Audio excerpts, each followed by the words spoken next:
when your teams are using rapid learning cycles, one of the things the leaders will know right away is that the concept of the last responsible moment will start coming in, even into the gate reviews. And the last responsible moment is not the last minute to make a decision, but it is the last point in time when a team can make a decision without impacting the product development process as a whole.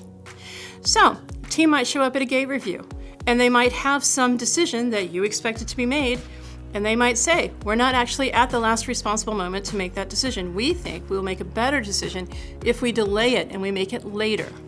So you might need to be prepared for that. I was working with a team recently that was supposed to have selected their supplier by a given gate review, and they had no supplier. They had options for suppliers that they were evaluating, but the team made the case to management that they were not at the last responsible moment to make that supplier decision, and that if they took a little bit longer, they'd be able to do a better job of vetting the suppliers and be able to pick a supplier they were more likely to be happy with all the way through the rest of the process. Now, this required the gate review team to have a little bit of flexibility to accept that. But what they gain from having that flexibility is that the rest of the team is not waiting on the supplier decision before they start working on the next phase of development. They're able to dive in right away.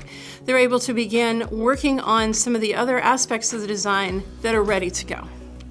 So, a team may come and ask for a little bit more flexibility around these things, but they should also be able to make a really good case about why that's the right decision for their project.